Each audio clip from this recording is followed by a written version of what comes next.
Y vamos a concluir hoy con esta trilogía de prédicas que venían con un mismo tema, que era la de 3 caminos engañosos. Entonces acompáñenme a Judas 1:11.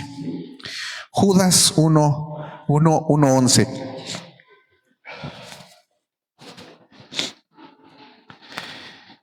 Y vamos a leerlo juntos. Dice la palabra en el nombre del Señor, en el nombre del Padre, del Hijo y del Espíritu Santo. Dice Judas 1:11. Ay de ellos, y es un ay de dolor que estaba expresando Judas, porque han seguido el camino de Caín y se lanzaron por lucro en el error de Balaam y perecieron en la contradicción de Coré. Este ha sido el pasaje que hemos traído estos últimos fines de semana. Los 2 pasados y hoy es el tercero. Y vamos a cerrar con esta prédica, esta trilogía, 3 caminos engañosos. 3 caminos que engañan nuestro corazón. 3 caminos que nos distraen y que nos hacen alejarnos del Señor. 3 caminos del error para conducir nuestras vidas, de los cuales es necesario que conozcamos. Porque en la palabra Dios nos ha dejado justo eso para poder entender en la vida de estos personajes de la historia bíblica qué fue lo que pasó en su corazón, cuáles fueron las decisiones que tomaron, por dónde se fueron en vez de seguir la voluntad del Señor, para que podamos aprender algo de ellos, para que podamos reflejarnos en ellos y para que podamos realmente ver ese error, si es que pudiéramos estar transitando por alguno de estos caminos. El primero, que fue el camino de Caín, solamente a manera de resumen, el camino de Caín, pudimos ver que se refería a una adoración incorrecta, es decir, a un corazón que no amaba realmente y quería adorar a Dios, sino que se adoraba a sí mismo. Un corazón que no se corrigió, a pesar de que Dios le habló y le dio oportunidades, no corrigió. Y cuando se juntan estas dos cosas, una adoración a mi manera, no a la manera que le gusta a Dios, y un corazón que no acepta esa corrección, lo único que se puede esperar es nuestra vida se vaya derecho al pecado y a la destrucción. Ese fue el camino de Caín hace 2 domingos. El anterior hablamos del error de Balaam. El error de Balaam. Y el error de Balaam consistía en vivir con un corazón dividido, en no entregar su corazón completamente a Dios, sino vivir con un corazón dividido. Esa terquedad que puede haber en nosotros, en nuestra vida, en nuestro corazón, de querer seguir viviendo con un pie en la iglesia y con un pie en el mundo. De tener el corazón dividido, de no poner los dos y nuestra voluntad en un mismo sentir y en ese camino para encontrarnos con Dios. Y hoy nos toca la tercera, que como el versículo viene diciendo, y perecieron en la contradicción de Coré. Hoy vamos a hablar de la contradicción de Coré. Pero quiero que noten algo en el versículo. Cuando habla de Caín, dice el camino de Caín. Es decir, una manera de vida que él eligió tener. Cuando habla de Balaam, habla del error de Balaam. Es decir, acciones o decisiones que podemos llegar a tomar que nos hacen alejarnos de Dios. Pero en ese último, en el caso de Coré, él dice, y perecieron en la contradicción de Coré. Habla de una consecuencia. Los 2 primeros no nos dan más allá de lo que venimos hablando, de que hablaba de alguien que se aleja del Señor, que se alejan de la palabra, que se alejan de sus mandamientos, de su camino. Pero cuando juntamos los 3, habla ya de una consecuencia y perecieron por la contradicción de Coré. Y quiero contarles una pequeña historia antes de empezar con la palabra, que tiene que ver y se va a relacionar. Hace algunos años, un hombre que trabajaba manejando un camión, repartía arena de la que se ocupa en las construcciones cuando uno está edificando, construyendo alguna casa, algún edificio o algo. Y él era conductor de camión de arena y trabajó muchos años en esa profesión. Un día él toma la decisión de querer construir su casa. Él, el chofer que conducía el camión, dice: yo quiero construir mi casa. Y aunque tenía a la mano arquitectos, ingenieros, contratistas, gente que pues tenía sus teléfonos, Le podía llamar y le podía decir, oye, échame la mano, oye, ayúdame con un plano, ayúdame con una instalación, ¿cuánto me cobras por hacer eso? Es decir, él tenía en la mano muchas maneras de cuál poder hacerse del conocimiento que necesitaba para poder a este paso de ahora construir su casa. Sin embargo, él tomó una decisión. Él dijo, no quiero contratar expertos. No quiero contratar expertos, lo quiero hacer por mí mismo. Lo quiero hacer a mi manera. Pensó por un momento que su experiencia, porque tenía 10 años, cuando menos, trabajando como chofer, llevando arena a las construcciones, y el estar cerca de muchas construcciones, porque así estuvo cerca de una casita, como de un edificio, como de una alberca, como de muchas cosas. Él decía, en mis 10 años yo ya hice experiencia para poder construir. He estado cerca de tantas construcciones que qué difícil va a ser hacer mi casa. Y él tomó esa decisión de hacerlo por sus propias fuerzas, hacerlo de su propio razonamiento, sin hacer o tomar el conocimiento, la expertise, la ayuda de quienes tenía alrededor, que hasta en su mismo teléfono traía sus contactos. Él decidió hacerlo por sí mismo. Él de alguna manera dijo que ya sabía lo suficiente sobre construcción, porque había estado cerca de muchas obras y sabía lo que era necesario para poder construir. Así que se puso a trabajar. Agarró una hoja de papel, la puso enfrente de sí y empezó a trazar su plano, ¿no? Cómo quería su construcción. Empezó a soñar y empezó a ponerle dimensiones, tamaños, que el baño lo quiero de este lado, que la recámara viendo para acá, y hasta se salía y decía, ¿por dónde sale el sol? Y para que me dé el sol en la mañanita. Es decir, alguna noción tenía como para poder darle alguna forma a la construcción. Y empezó a hacer el diseño, empezó a hacer su plano, lo cambió muchas veces, porque en el proceso de repente decía, no, es que si dejo el baño aquí cuando salga del comedor y está enfrente del baño, como que no va a ser muy apropiado, ¿no? Que esté pegadito el baño al comedor. Y son errores, por ejemplo, que quienes construyen ya saben, ¿no? Que detalles en los que se tienen que fijar. Y él había aprendido algo en tanto tiempo que había estado en la construcción. Y empezó a hacer su plano. Y de alguna manera iban las personas, tenía contacto con sus amigos y le decían, mira lo que estoy haciendo. Y sus amigos, los que lo amaban, le decían, oye, esto está mal, corrígelo. Y decían, no, es a mi gusto.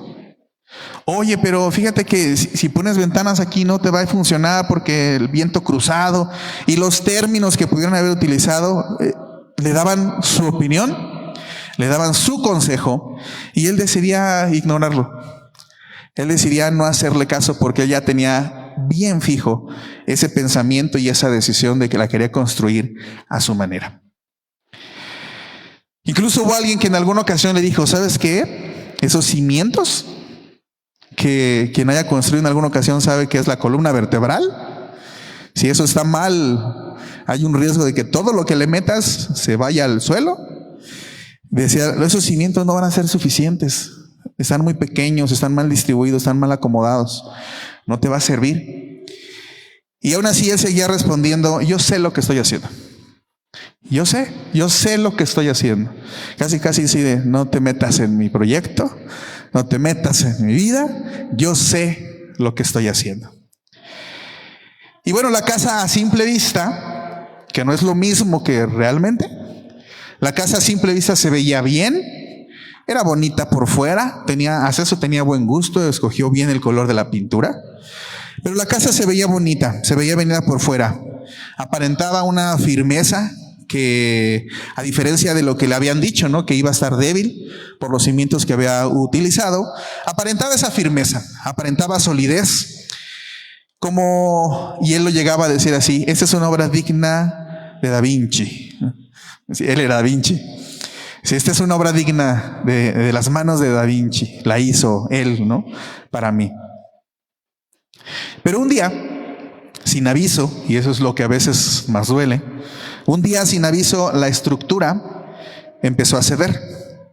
Eso que le llegaron a decir de que ese cimiento no estaba bien puesto, que no iba a ser suficiente, que iba a causar algún problema, ese cimiento empezó a ceder. Las paredes empezaron a grietar, que es uno de los síntomas que se ve cuando las casas tienen movimiento, y muchas casas tienen movimiento. pero hay de grietas a grietas. Hay algunas que son de riesgo y unas que eso es normal y no pasa nada, no se resana y punto. Pero en este caso las grietas eran de las difíciles. El techo se empieza a inclinar y en cuestión de días, semanas, todo se colapsa. La casa que había construido, la inversión que había hecho, todo lo que había él y la seguridad que había puesto en esa construcción quedó en ruinas, quedó en el piso. El problema aquí con este amigo es que su problema no era de apariencias, porque las apariencias las daba. Ese no era su problema. La casa, les decía, daba el gatazo, voy a usar ese término, daba el gatazo de que estaba bien, de que había sido bien construida, de que tenía buenos cimientos. Era la apariencia. Y ese no era su problema. Ni tampoco fue su intención. Porque yo creo que nadie está en contra de su propio bolsillo o de su propio patrimonio. Él invirtió de su bolsillo. Era su patrimonio. Y él tenía una buena intención para él. Él no quiso intencionalmente lastimarse y no quiso intencionalmente que su casa se cayera. Es decir, tampoco fue un problema de sus intenciones, el porqué de construir esa casa. Su problema más bien fue que rechazó un consejo sabio. Ese fue su problema. Que no supo atender a las voces cercanas que tenía, que le hablaban y que le decían, por ahí no. Oye, esto no te va a funcionar. Oye, esto está mal. No prestó atención a esa corrección, a esa dirección. Asumió muchas cosas mediante el proceso de la construcción. Asumió que sabía. Asumió que podía. Asumió que, como había sido por mucho tiempo parte de esa cadena de suministro de la construcción, que había estado en muchos lugares que se habían construido desde pequeños hasta muy grandes, asumía que podía construir. Y pues la conclusión fue que la casa se vino para abajo. Lo triste con esa historia es que hoy en día hay vidas. Ya no estoy hablando de construcciones. Hay vidas entre nosotros que están pasando exactamente por lo mismo. Vidas que asumen muchas cosas en su propia vida. Vidas que creyendo que porque han estado presentes ya son suficientes. Vidas que ponen su confianza en tantas cosas, pero que cierran sus oídos, sus ojos, su vista, su corazón a los que les aman, les aprecian y se acercan a dar un consejo. Y se acercan a dar una palabra, una corrección. Se acercan a tratar de abrir los ojos y decirles, oye, por ahí no va. Hay muchas vidas que se ven bien por fuera. Que el problema no es las apariencias. Que se ven bien por fuera, que incluso cargan con la etiqueta de cristiano, ¿no? La cargan como algo que les da orgullo, que los hace sentirse bien, que los hace sentirse parte de, incluso que están cerca del altar, cerca de lo espiritual, cerca del servicio, cerca de las misiones, cerca de Dios. Aún están cerca, como este amigo que estaba cerca de muchas construcciones, pero que nunca aprendió a construir. Hay muchas vidas que están pasando por una situación muy parecida al día de hoy, que han decidido vivir sin aprender, sin someterse, sin reconocer la voluntad de Dios, y que siguen peleándose por hacer su voluntad. Siguen peleándose con Dios por hacer su propia voluntad. Y cuando esto pasa en nuestras vidas, tarde que temprano pasa lo que le pasó a nuestro amigo. Tarde que temprano esa casa que se está construyendo va a colapsar. Va a colapsar. Y aquí es donde quiero conectar precisamente los tres pasajes que hemos estado viendo, el pasaje que hemos estado viendo y las tres prédicas para darle sentido ya a la palabra del día de hoy. Cuando hablamos de Caín, Caín nos muestra y nos habla de un camino, es decir, de un estilo de vida que se decide aceptar o que no decidimos soltar. Y esas son decisiones que nosotros vamos tomando. Son decisiones en las cuales nosotros vamos poniendo nuestra vida y sobre las cuales vamos conduciendo nuestras vidas. Balaam nos habla de la motivación, de lo que está en el fondo. ¿Queremos hacerlo para qué? ¿Para mi gloria o para su gloria? Habla de las motivaciones del corazón y habla de un corazón dividido por las motivaciones. ¿Es para él o es para mí?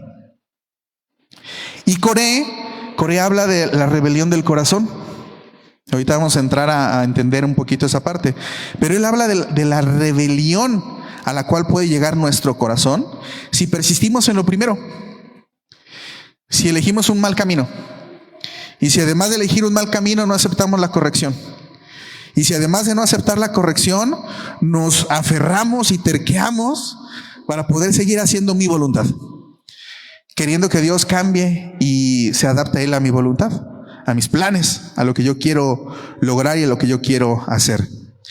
Y esto, si lo usáramos como una fórmula, camino de Caín más el camino de Balaam más el camino de Coré, nos lleva a una muerte espiritual.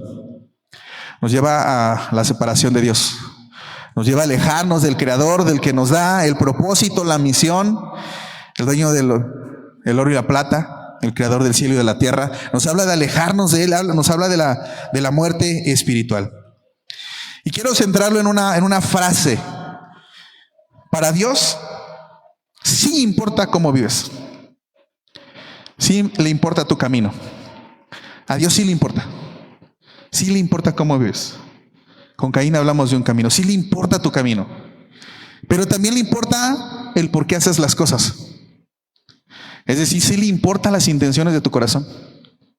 No solo que escojas un buen camino, sino que las razones por las cuales vas por ese camino también estén en sintonía con Él. Le importa tu camino y le importa tu motivación.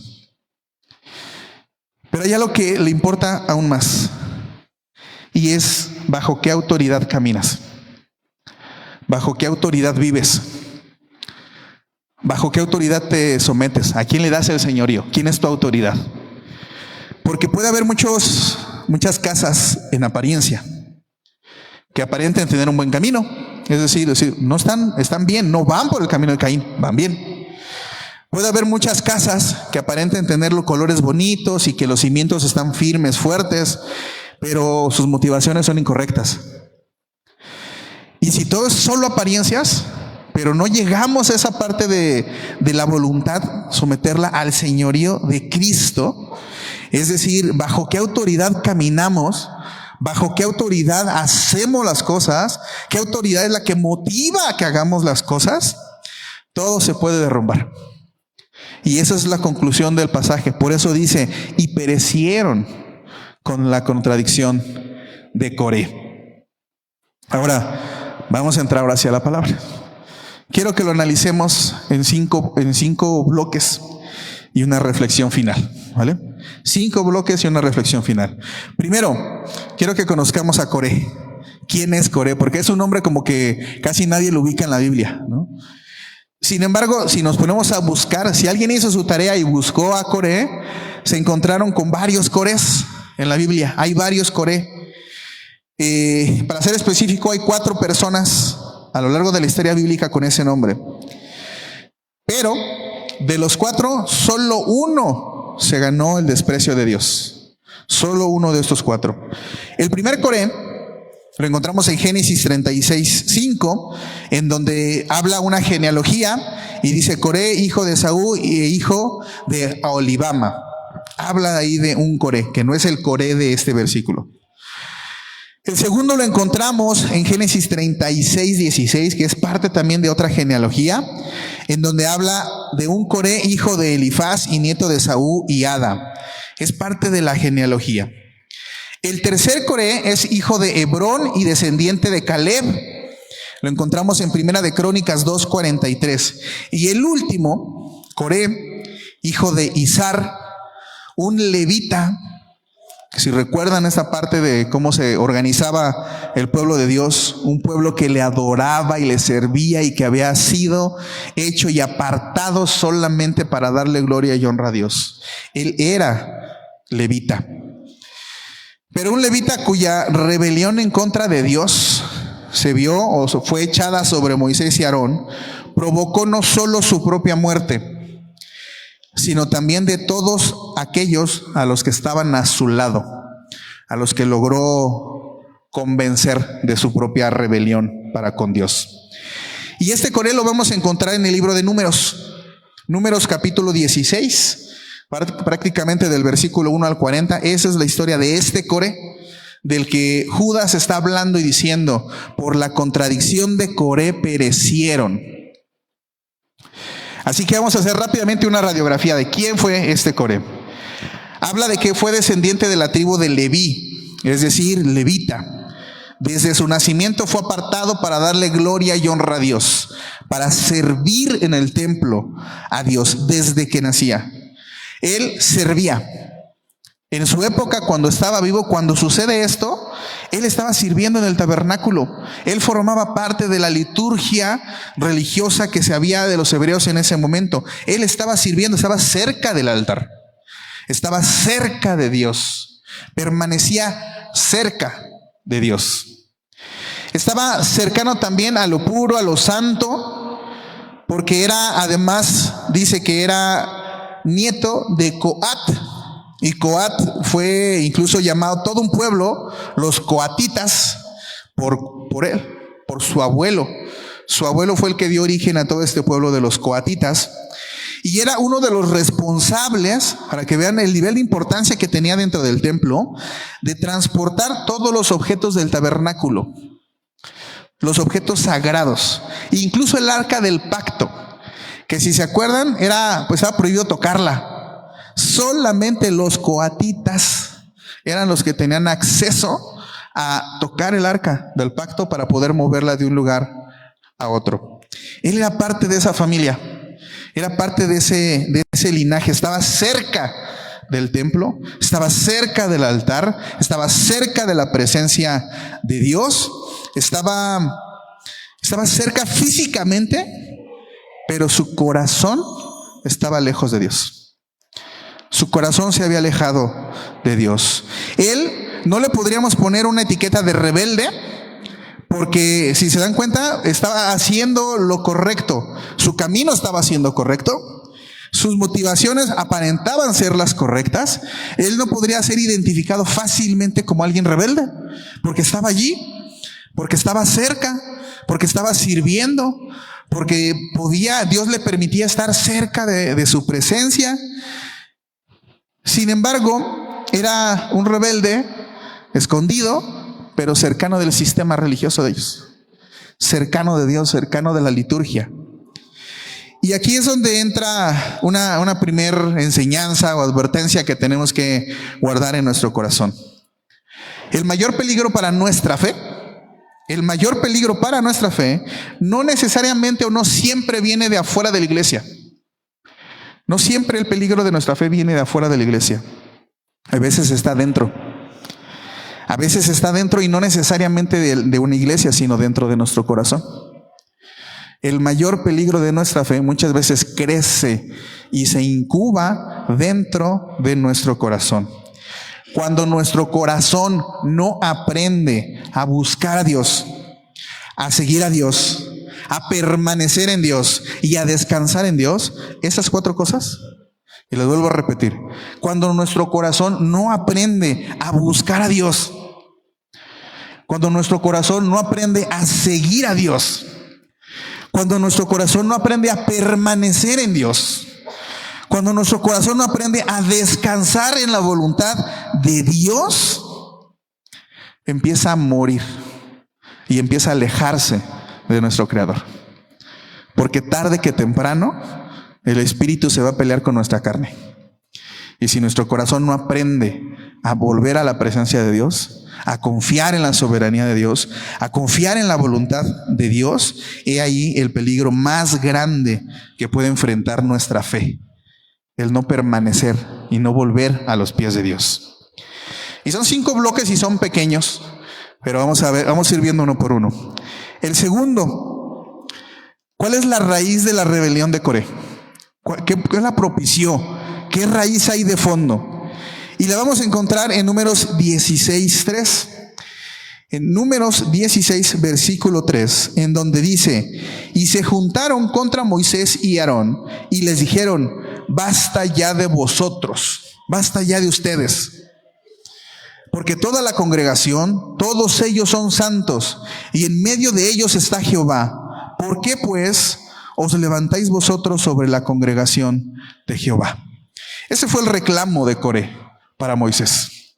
Ese fue el reclamo de Coré para Aarón, los dos líderes que Dios había elegido, que había escogido y que habían hecho ya la obra de sacar a su pueblo de Egipto, que habían testificado de su fidelidad y de su amor a Dios, y que seguían testificando que aun cuando el pueblo estaba lleno de reproches, aun cuando el pueblo estaba lleno de quejas, aun cuando el pueblo estaba lleno de críticas, aun cuando Dios ya en varias ocasiones había dicho, hazte a un lado de ellos que los voy a consumir, ellos seguían doblando rodilla por el pueblo. De esos hombres era de los que se estaba quejando Coré. Y cuando analizamos este discurso, estas palabras de Coré, hay dos frases que resaltan. Dice, todos somos santos. Él estaba poniendo una etiqueta a todos. Si todo el pueblo de Dios, todo Israel es santo, como si no los conociera, ¿verdad? Y además decía, ¿por qué ustedes? Era un reclamo hacia la autoridad que Dios había puesto sobre Moisés, que Dios había puesto sobre Aarón. Y aunque los argumentos pueden parecer o sonar espirituales, claro, Dios está en medio de todos nosotros. Eso suena muy espiritual. Pero es muy diferente decir Dios está en medio de nosotros a todos somos santos y aceptos ante los ojos de Dios. No es lo mismo. Pero su discurso podía sonar un tanto espiritual. Sin embargo, no nace de una búsqueda de comprender la voluntad de Dios. Él no estaba al externar su reclamo, él no estaba buscando entender por qué. Él no le estaba preguntando a Dios, explícame, ayúdame, ¿no? Muéstrame si es tu voluntad.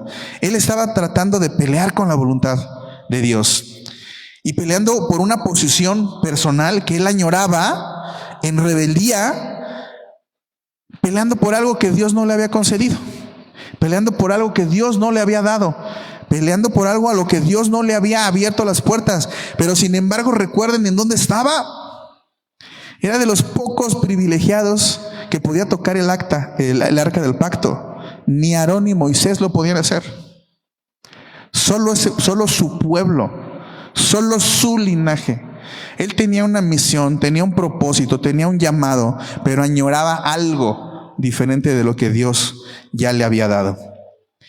Y hoy muchas veces a nosotros como iglesia nos pasa igual. Nos llega a pasar igual. Así como vemos este desacuerdo entre Coré y Moisés, también lo encontramos en su iglesia. Encontramos personas que usan lenguaje espiritual, pero con otras intenciones, no las de agradar a Dios. Encontramos personas que pueden llegar a estar cerca de la iglesia, cerca del altar, cerca de lo sagrado, pero que rechazan su autoridad. Que han logrado escalar, que han logrado acercarse al altar, pero que rechazan la autoridad de Dios. Encontramos personas que lo cuestionan todo, pero desde la arrogancia, no desde una posición de humildad. Que lo cuestionan todo desde una posición de contienda, de pelea, no desde una posición de amor y de servicio. Y aquí la frase de este segundo bloque. La rebelión no siempre parece pecado. La rebelión hacia Dios y hacia la voluntad de Dios no siempre parece pecado. A veces se disfraza de justicia. A veces se disfraza de orgullo. Y el orgullo tapa y justifica lo que uno hace delante de la casa de Dios. Tercer bloque. La rebelión se contagia. La rebelión se contagia. Y en el versículo 11, que venimos aquí leyendo, en el versículo 11 nos dice, por tanto tú y todo tu séquito sois los que os juntáis contra Jehová, pues Aarón, ¿qué es para que contra él murmures? Aquí Moisés les estaba diciendo precisamente a Coré, todo lo que tú estás haciendo para derribar a Aarón, no lo estás haciendo contra Aarón, lo estás haciendo contra Dios, porque él ya testificó que esa es su voluntad. Dice, ¿quién es Aarón?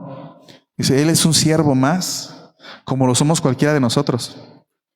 Nadie aquí tiene más autoridad más que un llamado, un servicio. Hacemos algo para agradar a Dios, pero el que es el rey y el dueño de la obra es Cristo, es Dios. Dice, podemos ver cómo Moisés ya habla a Coré mencionando que tiene su grupo de seguidores, que se ha hecho de gente que buscaba compartir su opinión. Y en el versículo 35 podemos leer que dice, también salió fuego de delante de Jehová y consumió a los 250 hombres que ofrecían el incienso.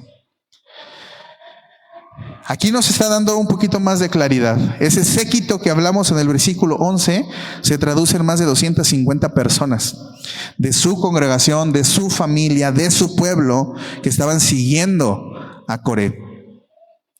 250 líderes levitas, 250 apartados para dar la gloria a Dios, 250 personas que nacieron con propósito, 250 personas que aún desde el vientre ya les decían, Dios ya tiene un propósito para ti, ya tienes un camino, ya hay un linaje, tú vas a estar cerca de la presencia de Dios y puedes llegar a ser de los que traslade el arca de pacto. 250 niños, jóvenes que fueron creciendo con una visión y con un propósito, fueron influenciados por una voz incorrecta. 250 cercanos al templo, cercanos a Dios, cercanos a lo sagrado, abrieron sus oídos y se dejaron ser influenciados por una voz incorrecta, con una motivación incorrecta, con una voz que al ser incorrecta iba a afectarlos a todos ellos. Fueron muchos. Así que aquí hay un consejo, 3 consejos más bien. Primeramente, cuida tus oídos. Cuida tus oídos de las conversaciones incorrectas. Eso es algo que Dios pide de su pueblo. Segundo consejo, cuida tu corazón. Cuida tu corazón de las críticas constantes. Si tú te cachas siendo tú el que critica constantemente, cuida tu corazón. Pero si te cachas estando en medio de un grupo de quienes sean que están en crítica constante, cuida tu corazón. A lo mejor te implica salir de ahí, pero cuida tu corazón. Y tercer consejo, cuida tu círculo de confianza. Cuida tu círculo de confianza y cuida de que no esté caracterizado por un ambiente de queja. Que tu círculo de confianza con las personas con las que más convivas, que los que estén cerca de ti, que no se las pasen quejándose todo el tiempo. Cuídalo, cuida tu corazón y cuida tus ojos y cuida tus oídos. Y la frase de cierre de este bloque es la siguiente. Una persona rebelde no se queda sola. Un corazón rebelde no se queda solo. Siempre busca un círculo que le siga. Así que cuida tu corazón. 4. Vamos a hablar del juicio de Dios. Dice en la Escritura que entonces salió fuego del Señor y consumió a los 250 líderes que habían ofrecido incienso ante el Señor. Estamos hablando del versículo 35. Lamentablemente, aquí nosotros vemos el severo juicio que tiene Dios sobre Coré, sobre las personas que lo seguían, ellos que se quejaban de todo lo que estaba haciendo Aarón y Moisés. Y también vemos cómo los israelitas, desde el que salen de Egipto hasta este momento, han seguido ese patrón de oponerse a Moisés, de criticar a Aarón, de ser una vez más aceptos para que Dios quisiera derramar su ira sobre ellos. El Señor amenaza con destruirlos. En los siguientes versículos, a partir del 35, el Señor amenaza con destruirlos. Le dice a Moisés, hazte de un lado de ellos y vamos a consumirlos. Y Moisés, al escuchar que Dios está queriendo hacer eso, le dice a Aarón, ve y prepara incienso y ofrece el holocausto por ellos. Moisés manda a Aarón a que prepare holocausto por los que pedían su cabeza. A Aarón, a los mismos que querían su cabeza correr, querían ver su cabeza correr, que querían subirse y querer su puesto, le dice, tú mismo, ve y presenta al holocausto ante Dios por ellos. La conclusión de esta parte es que nosotros podemos ver cómo la historia termina cuando ellos deciden hacer una especie de de confrontación, pidiéndole a Dios que determine su favor sobre quién. Es decir, Moisés dice, yo estoy abierto a que Dios elija. Casi diciendo, yo no estoy aquí por mí, yo estoy aquí por Él. Y si Él dice que hasta aquí, es hasta aquí. No añorando quedarse con el cargo, no añorando quedarse con el puesto. Él le dice que Dios decida. Y Coré acepta, llama a todos los 250 y le dice, vamos a preparar holocausto, vamos a prender el incienso. Y a quien Dios acepte su ofrenda, será quien se quede delante del pueblo. Y Moisés acepta, le dice, por supuesto, yo confío en la soberanía de Dios. Si Él me reafirma, yo continúo. Si Él te pone a ti, yo con gusto te sirvo. Y hacen eso. Y la conclusión es que la tierra termina tragándose a Coré y a todos los que estaban con él. Dios es un Dios de orden que toma en serio la autoridad. Dios es un Dios de orden y no porque los líderes sean perfectos. No vemos ni uno solo que seamos perfectos. Moisés no lo fue. Aarón, ni se diga, tampoco lo fue. Cayó a las presiones del pueblo y estaba haciendo un becerro de oro. Es decir, los líderes no son los perfectos. Y Dios es un Dios de orden y apoya el liderazgo, no por quien está en el liderazgo, sino porque Él es un Dios de orden. Quinto punto, la rebelión moderna. ¿Cómo se ve esa rebelión el día de hoy? El día de hoy sigue habiendo esa rebelión delante o en medio del pueblo de Dios. No nos escapamos al día de hoy de caer en caminar por el camino de Caín. No nos escapamos. No nos escapamos de cometer los errores que Balaam ha cometido. Tampoco nos escapamos. No nos escapamos tampoco, no somos ajenos a ser arrastrados por las contradicciones de Coré. También nuestro corazón se puede enganchar con alguna idea, con algún reclamo, con alguna circunstancia, con algún malentendido. También hoy en día podemos engancharnos con eso. Estamos en una época triste en donde algunas personas la llegan a catalogar como estamos viviendo un cristianismo de cristal. Hoy en día estamos viviendo un cristianismo de cristal, donde se ha estado viviendo en desorden. En muchas iglesias, en muchos lados, en muchas denominaciones, se ha estado viviendo la iglesia ya en desorden. Ya no conforme a los preceptos de Dios, ya no conforme a la palabra de Dios, ya no conforme a lo santo de Dios, sino conforme a los corazones de las personas les ha dictado que se viva. Donde se ha llegado a creer incluso que se puede vivir una vida cristiana que agrade a Dios sin iglesia. Se ha llegado a creer. Hay personas que ya ponen sus prédicas en internet y ya no se congregan. Esa es la idea de vivir un cristianismo sin iglesia. Se ha llegado a creer en eso. Se ha llegado a creer en una iglesia o poder vivir un cristianismo sin pastores, sin pastor. Y conozco muchas personas que aún con ministerios, en pláticas que hemos llegado a tener, yo siempre les pregunto, ¿quién es tu pastor? Esa es una pregunta que siempre les hago. ¿Quién es tu pastor? Y me da tristeza cuando me dicen, no tengo. Aun que tengan muchos años en Cristo, aun que tengan testimonio, aun que tengan ministerio, aun que vayan a las naciones, te dicen, no tengo. Es decir, a nadie le rindo cuentas. Es decir, no me acerco con nadie cuando yo me siento mal. Es decir, no tengo a nadie que esté orando por mí. Y hay muchas personas que creen que pueden vivir un cristianismo sin la figura pastoral. Hay cristianos que viven sin rendir cuentas. Y esto incluso se ha metido muy fuertemente en la iglesia. Hay iglesias que son pastorcéntricas, no cristocéntricas, en donde el pastor lo es todo. Él incluso administra los recursos financieros de la iglesia. Él decide todo, ¿no? ¿Quiénes son las autoridades? ¿Quiénes no? ¿Qué se hace? ¿Qué no se hace? Toda la iglesia es pastorcéntrica. Y son iglesias que no tienen autoridad. Porque la persona se vuelve la autoridad.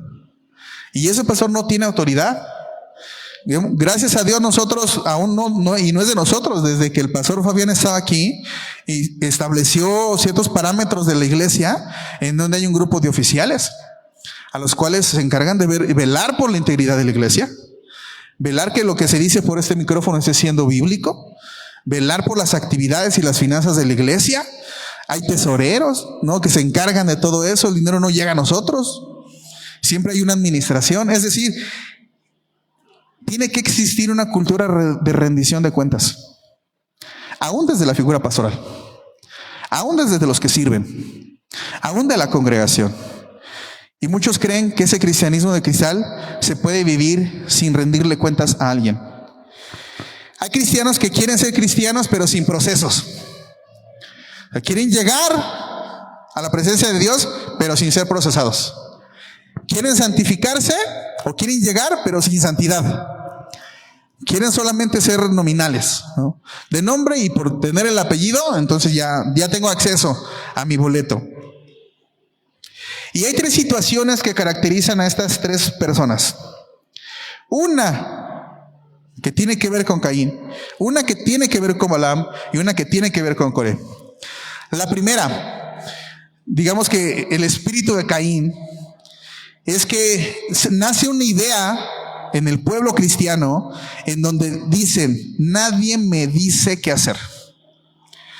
Aquellos, aunque sean cercanos al púlpito, aunque sean cercanos al altar, si en ellos vive ese pensamiento de a mí nadie me dice qué hacer, cuidado, porque estás cayendo en el espíritu de Caín.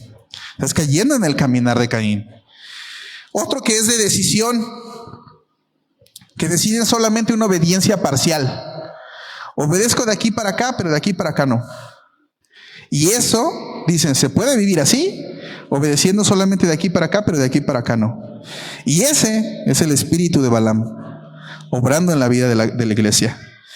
Y otro que habla de una reacción, una relación. Y es rechazo toda corrección. Rechazo toda corrección. Ese es el espíritu de Coré. En aquellos hermanos, en aquellos miembros de la iglesia, que no se les puede decir nada. Ni llegaste tarde, porque se van de la iglesia. No se les puede decir absolutamente nada porque rechazan de inmediato cualquier corrección que venga de parte de la iglesia. Ya no se diga del pastor, de quien fuera. Un líder, su líder de jóvenes o quien sea, cualquier corrección la rechazan de inmediato. Es porque está el espíritu de Coré presente.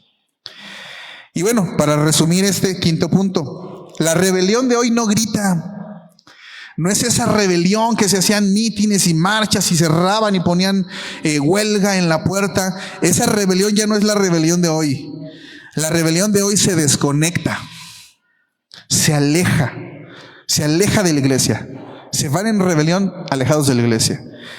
Es una rebelión que se desconecta del liderazgo. Es una rebelión que se desconecta y se aleja de Cristo. Esa es la rebelión de hoy en día. Algo no me gusta, me alejo de la iglesia. Algo no me gusta, me alejo del liderazgo. Algo no me gusta, me alejo de Cristo, porque no me gustó. Esa es la rebelión de la que está diciendo Judas, que si persistimos en ella, pereceremos. Y quiero hacer la reflexión final. Es interesante ver cómo existe un gran número de cristianos, que le voy a poner una etiqueta: nómadas. Hay otras maneras diferentes que le dicen, pero voy a usar esta. Hay una gran parte de familia en Cristo nómadas. Personas que cambian frecuentemente de iglesia, que cambian frecuentemente su congregación, que cambian incluso entre denominaciones. Dicen, hoy me voy con los bautistas porque quiero que me regañen, ¿no? Hoy me voy con los presbiterianos porque quiero afinar mi santidad. Hoy me voy con los pentecostales porque necesito que me animen el corazón, ¿no?, que avivan el fuego. Y andan buscando en iglesia, en congregación, entre denominaciones. Son creyentes itinerantes e inconstantes que nunca se establecen ni echan raíces en ningún lugar. Nunca se establecen. Nunca echan raíces en ningún lugar. No hacen compromiso en ninguna casa. No forman parte realmente de ninguna casa. Y no forman nunca y nunca ponen a prueba su lealtad para con su casa y para con Dios. No lo hacen. Adoptan este comportamiento de brinquito, de ir de aquí para allá. Pasan de una iglesia a otra buscando emociones. Buscando un pastor que predique más bonito. Buscando una iglesia que me dé un mejor servicio. Buscando un ambiente social que me agrade más. y se la pasan buscando cosas que son vanas en la calle. Exhiben una falta de compromiso a diferencia de los miembros más modestos, que a lo mejor ni siquiera sirven, pero que se comprometen. Que a lo mejor ni siquiera están tan cerca del altar, pero que son leales. A diferencia de todos ellos.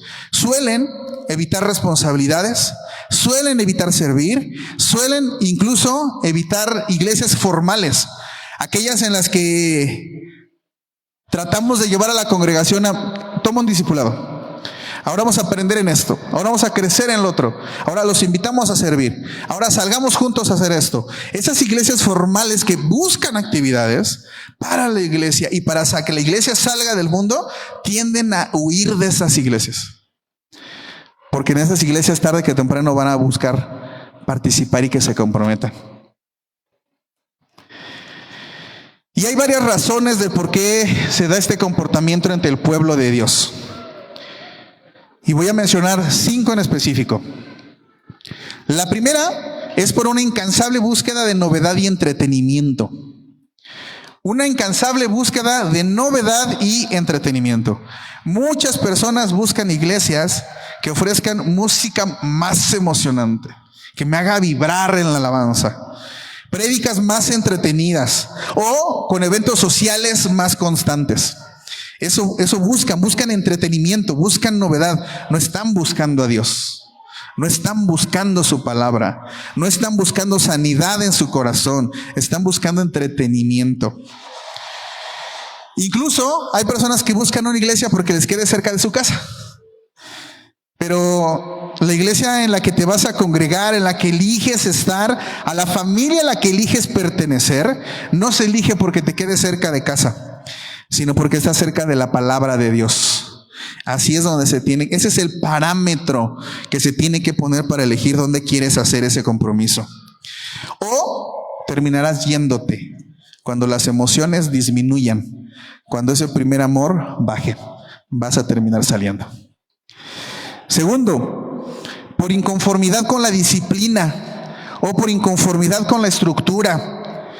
Cuando una congregación exige compromiso de sus miembros, compromiso de la iglesia, cuando realmente a la iglesia le interesa el crecimiento espiritual de las ovejas, y ojo con eso, cuando a una iglesia realmente le interesa el crecimiento espiritual de las ovejas, la iglesia te va a exigir. Pero inevitablemente habrá consejos, como el que le ofrecieron a nuestro amigo de la arena. Llegarán consejos y estará en ti aceptarlos. Llegará disciplina y estará en ti cómo reaccionas ante ella. Llegará discipulados, cursos, estudios a los cuales se les invite a participar. Llegará actividades de acompañamiento a las cuales en la iglesia te digan, creo que necesitas esto, pero aquí estamos para caminarlo contigo. Todo eso va a llegar en la iglesia que realmente le interesa el crecimiento espiritual de las ovejas. Y ante esto, algunas personas prefieren cambiarse de lugar. Algunas personas prefieren salir a un lugar que sea más cómodo, que no me exija más, que no se metan en mi vida, que no les importe mi crecimiento espiritual, que solamente les importe llenar y lo que se ofrenda. Y en esos lugares hay que tener mucho cuidado. Tercero, por conflictos personales. A menudo el creyente huye de conflictos.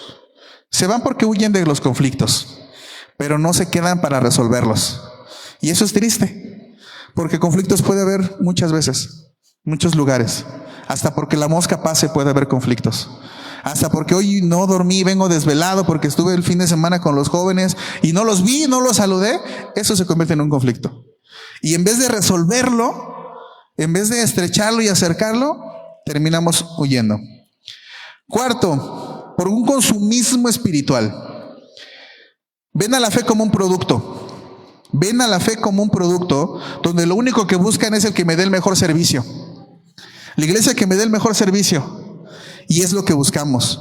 Y el servicio es para uno mismo. En lugares donde me entretengan mejor y donde la comunidad sea más agradable. Y eso es lo que se busca. Y eso solamente es un consumismo espiritual. Seguimos sin buscar la palabra. Seguimos sin buscar a Dios, sino solamente algo social.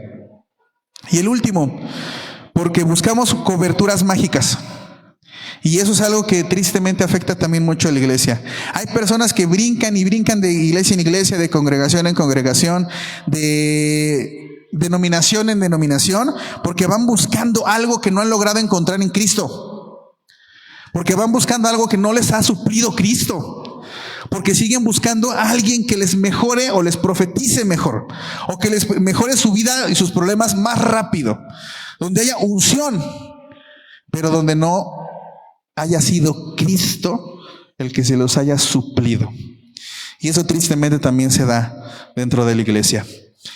Aquí el problema es que no siempre el problema está dentro de la iglesia. Está dentro del corazón. Está dentro de nosotros mismos. El poder resolver mucho de esto está dentro de nosotros mismos como creyentes.